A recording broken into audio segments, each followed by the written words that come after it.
ಭಾರತ ಅಂತಾರಾಷ್ಟ್ರೀಯ ಮಟ್ಟದಲ್ಲಿ ಎಲ್ಲಿದೆ, ಹೇಗಿದೆ, ಎಷ್ಟು ತಾಕತ್ತಿನಿಂದಿದೆ?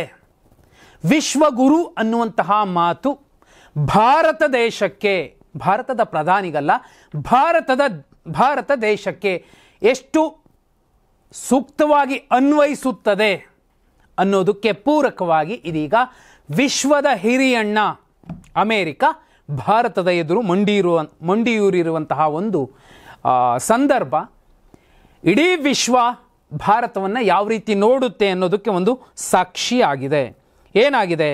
ಭಾರತ ಮತ್ತು ಅಮೇರಿಕ ನಡುವೆ ಶುರುವಾಗಿದ್ದ ಸುಂಕದ ಸಂಘರ್ಷ ಅಥವಾ ಯುದ್ಧ ಏನಿತ್ತು, ಆ ಯುದ್ಧದ ಕಾರ್ಮೋಡ ಅಂತ್ಯಗೊಳ್ಳುವಂತಹ ಎಲ್ಲ ಲಕ್ಷಣಗಳು ಕಾಣಿಸ್ತಿರುವಂಥದ್ದು. ಪರಸ್ಪರ ಮುನಿಸಿಕೊಂಡಿದ್ದ ಅಮೇರಿಕ ಅಧ್ಯಕ್ಷ ಟ್ರಂಪ್ ಹಾಗೂ ಪ್ರಧಾನಿ ನರೇಂದ್ರ ಮೋದಿ ಅವರ ನಡುವೆ ಸ್ನೇಹ ಮೂಡುತ್ತಿದೆ. ಮೋದಿ ಜೊತೆ ಸದಾಕಾಲ ಸ್ನೇಹದಿಂದಿರುತ್ತೇನೆ ಅಂತ ಡೊನಾಲ್ಡ್ ಟ್ರಂಪ್ ಅವರು ಹೇಳಿಕೆ ಕೊಟ್ಟಿರುವಂಥದ್ದು ಕೂಡ ಈಗ ಬಹುದೊಡ್ಡ ಚರ್ಚಿತ ವಿಚಾರ.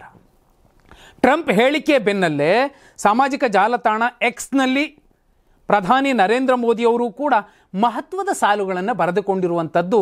ವಿಶ್ವದಲ್ಲಿ ಭಾರತದ ತಾಕತ್ತು ಎಂಥದ್ದು, ಯಾಕೆ ಭಾರತವನ್ನು ವಿಶ್ವಗುರು ಅಂತ ಕರಿಬಹುದು, ದೇಶವನ್ನು ಅನ್ನೋದಕ್ಕೆ ಈ ಮುಂದಿನ ಸಾಲುಗಳು ಸಾಕ್ಷಿಯಾಗಿರುವಂಥದ್ದು. ನೋಡಿ, ಪ್ರಧಾನಿಯವರು ಬರೆದಿರುವಂಥದ್ದು, ಮೋದಿಯವರು, ಅಮೆರಿಕ ಅಧ್ಯಕ್ಷ ಡೊನಾಲ್ಡ್ ಟ್ರಂಪ್ ಅವರ ಭಾವನೆಗಳು ಮತ್ತು ನಮ್ಮ ಸಂಬಂಧಗಳ ಬಗ್ಗೆ ಅವರ ಸಕಾರಾತ್ಮಕ ಮೌಲ್ಯಮಾಪನವನ್ನು ನಾನು ತುಂಬ ಗೌರವಿಸುತ್ತೇನೆ. ಅವರ ಭಾವನೆಯು ಸಂಪೂರ್ಣವಾಗಿ ಪರಸ್ಪರ ಪೂರ್ವಕವಾಗಿದೆ.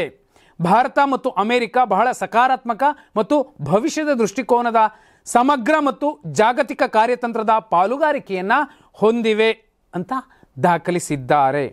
ಪ್ರಧಾನಿ ಮೋದಿ ಹಾಗೂ ಡೊನಾಲ್ಡ್ ಟ್ರಂಪ್ ಮತ್ತು US ಅಧ್ಯಕ್ಷ ಅವರನ್ನು ಟ್ಯಾಗ್ ಮಾಡಿ ಈ ಪೋಸ್ಟನ್ನು ಹಾಕಿರುವಂಥದ್ದು ಪ್ರಧಾನಿ ನರೇಂದ್ರ ಮೋದಿ ಅವರು. ಇದಕ್ಕೂ ಮುಂಚೆ ಓವೆಲ್ ಕಚೇರಿಯಲ್ಲಿ ಮಾತಾಡಿದ್ದಂತಹ ಟ್ರಂಪ್ ಯಾವಾಗಲೂ ನರೇಂದ್ರ ಮೋದಿ ಅವರೊಂದಿಗೆ ನಾನು ಸ್ನೇಹದಿಂದಿರುತ್ತೇನೆ, ಅವರು ಒಬ್ಬ ಉತ್ತಮ ಮತ್ತು ಅದ್ಭುತ ಪ್ರಧಾನಿ, ಆದರೆ ಈ ನಿರ್ದಿಷ್ಟ ಕ್ಷಣದಲ್ಲಿ ಅವರು ಮಾಡುತ್ತಿರುವುದು ನನಗೆ ಇಷ್ಟವಿಲ್ಲ.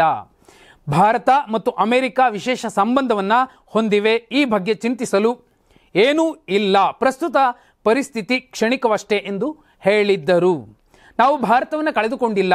ಭಾರತ ರಷ್ಯಾದಿಂದ ದೊಡ್ಡ ಪ್ರಮಾಣದ ತೈಲವನ್ನು ಖರೀದಿಸುತ್ತಿದೆ, ಅದು ನಮಗೆ ಬಹಳ ನಿರಾಸೆ ತಂದಿದೆ. ಹೀಗಾಗಿ ಅದನ್ನು ಅವರಿಗೆ ತಿಳಿಸಲು ದೊಡ್ಡ ರೀತಿಯ ಸುಂಕವನ್ನು ವಿಧಿಸಿದ್ದೇವೆ. ನಿಮಗೆ ತಿಳಿದಿರುವಂತೆ ನಾನು ಭಾರತದ ಪ್ರಧಾನಿ ನರೇಂದ್ರ ಮೋದಿ ಅವರೊಂದಿಗೆ ಉತ್ತಮ ಬಾಂಧವ್ಯ ಹೊಂದಿದ್ದೇನೆ. 2 ತಿಂಗಳ ಹಿಂದೆ ಮೋದಿ ಅಮೆರಿಕದಲ್ಲಿದ್ದರು, ರೋಸ್ ಗಾರ್ಡನ್ನಲ್ಲಿ ನಾವಿಬ್ಬರು ಪತ್ರಿಕಾಗೋಷ್ಠಿಯನ್ನು ನಡೆಸಿದ್ವಿ ಅನ್ನೋದನ್ನು ಕೂಡ ಟ್ರಂಪ್ ಅವರು ಹೇಳಿರುವಂಥದ್ದು. ಶುಕ್ರವಾರ ಸಾಮಾಜಿಕ ಜಾಲತಾಣದಲ್ಲಿ ಪೋಸ್ಟ್ ಮಾಡಿದ್ದಂತಹ ಟ್ರಂಪ್ ಅವರು ನಾವು ಭಾರತ ಮತ್ತು ರಷ್ಯಾವನ್ನು ಕರಾಳ ಚೀನಾದೊಂದಿಗೆ ಕಳೆದುಕೊಂಡಂತೆ ಕಾಣುತ್ತಿದೆ, ಅವರಿಗೆ ಸುದೀರ್ಘ ಮತ್ತು ಸಮೃದ್ಧ ಭವಿಷ್ಯ ಸಿಗುವಂತಾಗಲಿ ಅನ್ನೋ ಮೂಲಕ ಗೇಲಿ ಮಾಡಿದ್ರು. ಆ ನಂತರದಲ್ಲಿ ಯಾಕೆ ಇತ್ತೀಚೆಗೆ ಶಾಂಘೈ ಸಹಕಾರ ಒಕ್ಕೂಟದ ಸಭೆಯಲ್ಲಿ ಮೋದಿ, ಪುಟಿನ್ ಮತ್ತು ಚೀನಾ ಅಧ್ಯಕ್ಷರು ಒಟ್ಟಿಗೆ ಕಾಣಿಸ್ಕೊಂಡ್ರೋ, ಆ ಸಂದರ್ಭ ಅಮೆರಿಕಾದ ಅಧ್ಯಕ್ಷ, ಅಮೆರಿಕ ದೇಶ ಯಾವ ರೀತಿ ನೋಡಿತ್ತೋ ಇಡೀ ಆ 3 ನಾಯಕರ ನಡೆಯನ್ನು, ಆದರೆ ಅಮೆರಿಕ ಅಧ್ಯಕ್ಷ ಅಂತೂ ಕೆಂಪೇರಿದ್ರು, ಮೊದಲೇ ಅವ್ರು ಹಾಗಿದ್ದಾರೆ, ಅಂಥ ಸಂದರ್ಭದಲ್ಲಿ ಸ್ವಲ್ಪ ಉರಿ ಜಾಸ್ತಿ ಆದರೆ ಹೇಗಿರುತ್ತೆ ಆ ರೀತಿ ಕಾಣಿಸಿಕೊಂಡಿದ್ರು.